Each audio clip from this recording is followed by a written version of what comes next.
Morning guys, welcome back to Boat Car Adventures. I'm Elaine. And I'm Chris. No, he's not. I am. That's a thing then. Today we're going to be talking about our adventures in the boat car, and we have had many good times in that car. I remember when we first got the car, we didn't know whether it even floated, and we literally just took this thing straight into the water. Yep, and that's how crazy we are. And ran into a bush.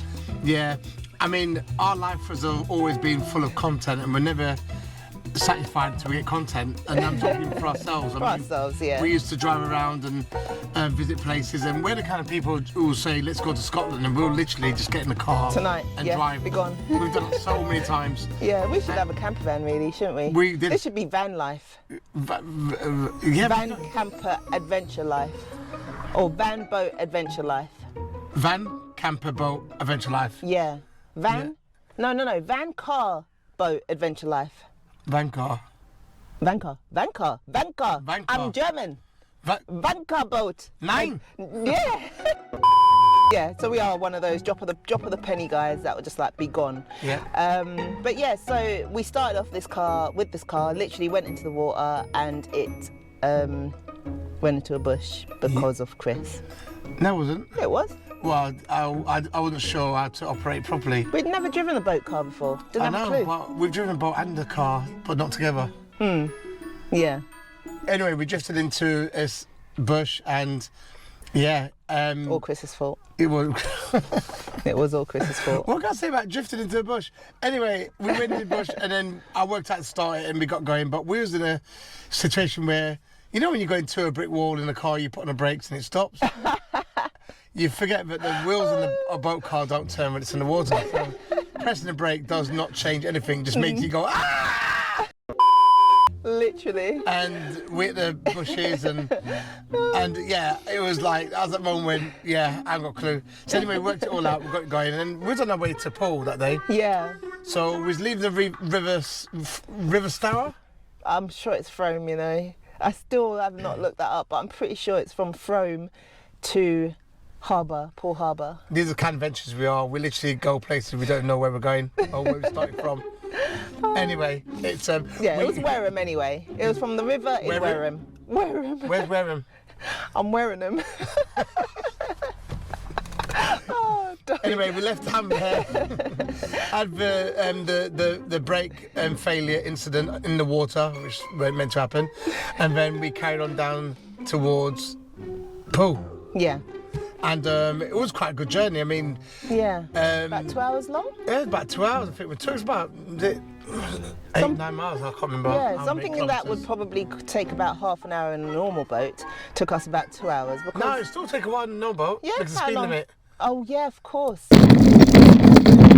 Yeah. We've got to do it properly. Yeah, of course, yeah. So take. All right. Well, if you're in a speedboat or if you're in a normal boat and you speed, then it'll probably take you about 45 minutes. Yeah, 45 minutes now to get to the Poole Harbor and then out to the sea. Yeah. So anyway, we carried on, and we cut long story short, went all down the river.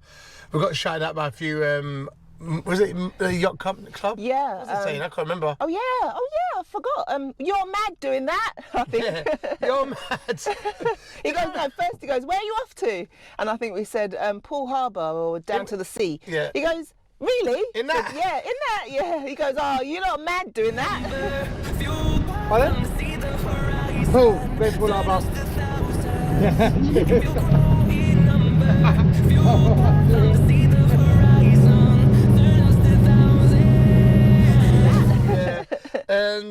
And anyway, we don't listen to anyone, we carry on. And so we ended up going down towards Poole Harbor. On the way, we met a lot of people in their boats who were waving and stuff. And a lot of them got pictures and of us in the water going down, which is great. So we never really got... No, this was the first time we actually got a picture from outside the boat. Yeah. Obviously now we've got a drone, so our next episodes will be very much aerial and showing ourselves in the water, etc. But yeah, we had to get used to it first. That's why you didn't really see much. We don't want to crash it. It's over £1,000. So right, so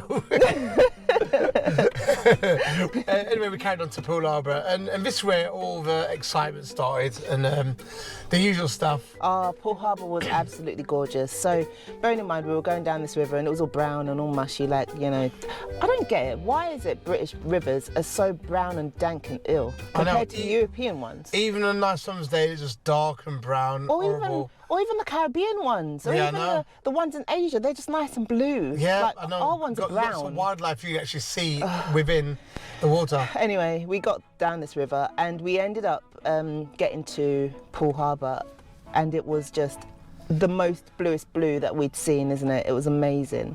The sun was out. It was a bit wavy. It was a bit choppy, but that was the test. That was a big test. I think the water there was about 40 feet deep. Wow. So that's the deepest we've been out in the boat car. Obviously we've had boats before, but in the boat car was the deepest we've been out in the water. And that's the point where I thought, well, if anything goes wrong now, there's only ways up. Yeah, exactly. Only ways down, because we're a long way away from a slipway. Yeah. And so we proceeded on anyway.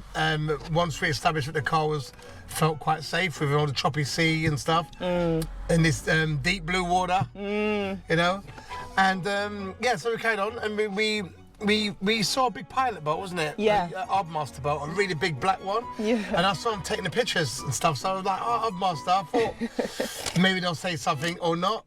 And he was waving and hello and all that, so I thought, okay, carry on. And as we entered the slipway, we decided to go left and go up towards Poole Quay, which is, you go to sea, turn left, you go up, back inland again, towards Amworthy. Yeah. And then what happened after that, Elaine?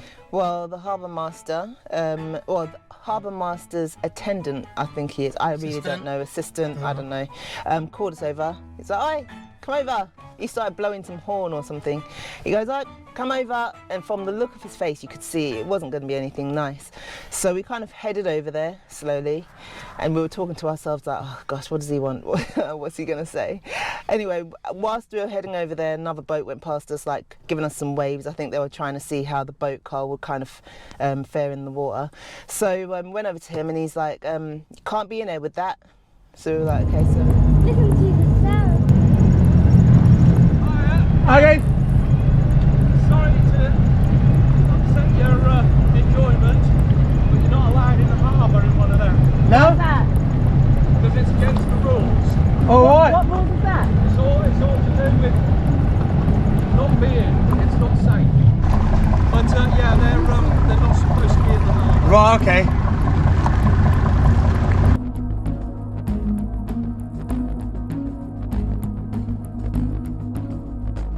Okay, so what do you mean can't be in here with that? It's a boat in the water. He goes, you can't be in there with that. It's against the rules. I think he said, right? Against the rules, yeah. I mean, Rules are there to be broken, I think, aren't they? Yeah, rules are definitely there to be broken. But it's one thing with amphibious vehicles in a sense. They're not seen widely by the public, even though they are out there. They've been out there since World War II. Yeah. So they're not. It's not a new invention that's just come out. No. This is ZIL 2906, which was part of a Soviet search and rescue system dubbed Bluebird, designed to recover cosmonauts from the most inhospitable territories where no other vehicle could go. And also, people, which surprised me so much in the UK, and I'm sure it's around in the world, who work within the marine industry, has never seen one before. And they don't understand it. It's like, these are people who are working within the industry, and even he said, I've never seen one of these before. No, yeah. But he said he knows they always sink and all that stuff, and and they've had lots of issues with them, and they've never had an issue in Poole. I know I've ran for this car, and he's referring to the dock buses, the dock tour buses. Oh, yeah. Those things, there's been a spate of them over the last 10 years, capsizing, sinking, setting alight, and all kinds of stuff blowing up. And we went on one of those once. We went on one of those, and I think that's what got us hooked. Yeah, definitely. Because we went, how was that going in the water? In Singapore, right? Yeah, in Singapore. Amazing. And that was the thing. I mean, that Singapore thing was an eye opener. We saw it. We had to go on it. Yeah. And they just played the stupidest song. We're going on a journey. Da, da, da. We're going on a journey. Da, Oh da, my da. God. And go like, shut up and get us there. Anyway, went in the water. And it was great. Just knowing we transitioned from land to water. It was amazing. And then we went down some big river. Yeah. You know, like the River Thames in London. It's a big river. And then we went round an area and then back out again, another area, and then drove back through the city. Yeah. It was really like, hey, it's great. And so that's what he thought it was. And so obviously you guys have heard about the duck tour or duck bus, whatever they call it, the one in London, which did it catch a light or did it turn over? Well, the day after the Queen went on it, it apparently capsized, that one. Yeah. And then the one in Liverpool, that sank. I mean, literally left slipway and sank. Yeah. And so then there's another one just set alight. I mean, I'm not saying things that go wrong, but now owners of boats in this day and age, you know, you have got bilge pumps, and you have got fire extinguishers on these things. So if something like that should happen whilst you're out on the water, or even whilst it's moored up, you will get signals. Yep. You know, you'll know that it's going to happen. And they keep on saying, no, it's because of build. Anyway. That's why he tried to stop us. I'm trying to defend the amphibious vehicles here. That's why he stopped us in the harbour, because he thought that our little Columbus was one of those unreliable boats. So, you know, he stopped us, he gave us a handbook and said, look, just check it out and give the harbour master, which at the time was Chris. Was it Chris? Brian. Brian. Yeah. Brian. Give Brian a call and see whether he's happy for you guys to put it in. And we carried on our journey and left out with so much. We had so much people, you know, in their own boats stopping and looking and, attracting a lot of attention. The following day we went back in, didn't we? Yeah, as always, we ignore everyone. Get back in. I tried to, anyway, we went back in. And, regardless, and we was told not to. We went back in and we went to just basically try it out because we want to make sure this boat car is safe to go on the sea because we want to do some journeys within the sea. Big journeys at some point. So we want to make sure this thing is capable of doing that. So we went in and we went out, and as always, you get the annoying jet skiers circling around like sharks. Yep. And creating wakes and stuff, and I think it's funny. It's not funny. Exactly. Please stop. Well, we love seeing you guys in the water. Yeah. It's good that people are enjoying the water and and having fun. I don't get upset with that. No. But when you try to test something, the last thing you want is people trying to. But you know what? It was a test. Yeah, exactly, and it was cool, and we did okay, didn't we? Yeah. Yeah. And anyway, what happened after that? Brian caught up with us. We were, like, literally with bated breath, like sitting there thinking, he's going to tell us to get out. This ain't going to work. He goes, you guys are allowed in the water anytime. You're allowed in the harbour anytime you want. Just make sure you pay your dues. Yeah, which we forgot to that day. Yeah. Again. Yeah. Lucky enough we didn't check. Yeah. And the whole thing is that if it floats on the water, then it's classed as a vessel. Yeah. And if it's a vessel, it's then classed as a boat. Yeah. Regardless whether it's got its own propulsion system or not, because you still paddle it with a oar, and you're allowed to. So with a whore or oar? Oar. Let's get it straight. So it's a family thing here. You're the one that just said I need to correct you, right? Do not get those and steer your boat. Get a oar. Or you got to say like I can't roar. Yeah, without doubt the worst pirate I've ever heard of. But you have heard of. Yeah, that's better. Or something from Somerset in England. So it's a vessel. So it's perfectly allowed in, which I knew anyway. So you can't say a boat is a boat if it ain't floating. Yeah. Right, exactly. If it's sinking, it's a boat, isn't it? So anyway, we carried on and we tested it out and came back out. Mm-hmm. At that point, the trouble started with the seawater, which you'll see in another video, because when you got something what's got bearings and stuff like that, salt water goes in there and it causes massive issues for certain things like amphibious cars. So all of a sudden, without me realising, Columbus started to get arthritis within his joints. Yeah, literally. And as we do, we carry on driving, we do our thousands of miles. There's a downside to having a boat car though, it's impractical. Mm-hmm. It's not weatherproof, it can leak a bit when it rains. Yeah. And it's not the fastest thing in the world. No. And there's a lot of maintenance. There's a lot of maintenance, especially if you use it in seawater. Yeah. It's like anything else. I mean, but apart from that, it's different. It's Definitely. different. Wherever we go, I mean, we could be parts amongst 50 McLarens or Ferraris, and the boat car takes the attention away from everyone. Definitely. And we didn't buy it for that. We bought it for our own pleasure, to be fair, because YouTube wasn't something we planned. No, not at all. And it was just we tried to avoid the camera like the plague, but everyone kept saying to us, "Does it float?" Yeah, exactly. And we kept saying, yep, and they kept saying, no, why don't you do a video? We see you going out of the water, we see you going in and out around the area, but... And some people were saying, well, we never see you, so, you know, why don't you just film it? Yeah, exactly. So that's when the camera started. So in the earlier videos, which many of you have not watched yet, we'll have the boat car in and out of the water, going up and down the river, and, you know, we did loads of that. Yeah. And with music and stuff, because we didn't want to be in the camera. No. You just saw back of our faces, our heads. Yep. And it was enough. No, a lot of people wanted a lot more interaction, which I'm still not so comfortable with. It's what it is, you know, we've got to do the videos, and, you know, we've got to interact with people and get to actually be within that situation, whatever environment that we're in. But everyone that knows me in particular, they know that I'm definitely not a camera person, so I'm still not that comfortable with it. So saying that, 12 o'clock tonight, TikTok, you'll see her in own shopping, selling sweets, chocolate, and gimbals.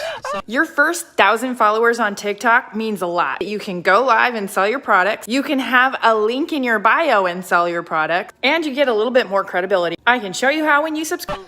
there you go. Yeah. One time in particular, we went out and we saw a paddleboarder. Yeah.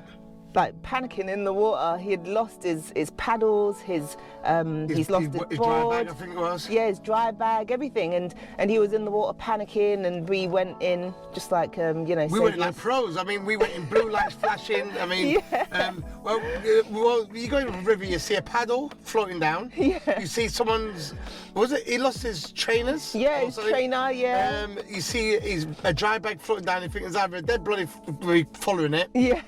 And Oh, we didn't swear just then. He said body, by the way, just so you know. dead body. Yeah. I've got a translator. Alright. I've got a dead body floating down the river or whatever. So we went into, oh, someone's in trouble, and then we noticed someone was in the water. And I thought, normally you see paddle boarders dropping in the water or surfers, whatever, but this guy really looked like he's struggling. The tide was running, and I think that's part of the problem. And he couldn't swim fast enough. So when you've got a life jacket on, you can even float, but it's hard to swim sometimes for some people. So he was struggling to get to the pontoon or the slipway next to a sailing club. So we was like, should we rescue him? And I thought, yeah, but his paddleboard is disappearing at sea because the tide's going. So exactly. we need to try and get his Stuff paddleboard together, first, and then go for it. If he's got a life jacket on, he's going to be fine. Yeah. And we did that, and we managed to round up his bits, and he was so grateful. And he was like, oh, you're going to take this on YouTube, and I bet you're laughing at me now. I said, no, we're not. And really, we honestly, we found it entertaining, but we didn't find it funny because it's a situation where, although he wasn't in grave danger, it's still the fact that he's in a situation where I don't know whether he's thinking, should he go and try and get his stuff, which he wouldn't have got, because the tide is going fast as he is, or could he get to the pontoon? But, you know, we come at the right time. We're the only people on the river at the time as well. It's a bit late in the evening, and we say stuff, so we would laugh at him. We found it funny in that way, but and he's a lovely guy, and we helped him out, got his stuff back, and it's our first rescue mission. Hey. We're not going to sugarcoat nothing. No. It's just going to be what it is, you know. There's no point in sugarcoating stuff because it's more hard work for us, I think. There's so many YouTubers out there, and they're going places. Not going to mention names, but they're going places, and they're saying, you know, they go to a place and, oh, this is like the ghetto and this is gangster and you get robbed and all that kind of stuff. And they just focus on the negative side. And I'm not saying it's 100% lie or whatever, but it just seems that they've gone out there to push a narrative for a reason, whatever that's going to be. Or it could be a political, commercial reason, I don't know. But, you know, and when we've thought, well, let's go and go there ourselves, like we've gone to Bulgaria and we've gone to other countries, Serbia and Hungary, we've seen that it's not really like that. No. And you know, and stay away from gypsies, they'll rob you. And even when we ask them, why do you think they rob you? Well, they're just bad people. And again, we've gone there, we've met various gypsies in the various towns, Turkish and whatever, and they've been fantastic people. Well. Our camera keeps dying on us. We don't know why. Yeah. GoPro. GoPro. Right, anyway, we've got to go because our camera's turned us to sharp now. So anyway, right, we are having a break. We're going to be doing lots of videos, and we may do a few things wherever we are, our secret location, and because we're getting, you know, we're getting people coming up for my good looks and all that kind of stuff. Oh, there's a birthday party over there. Should we gate crash We'll it? gate crash a birthday party over there. Yeah.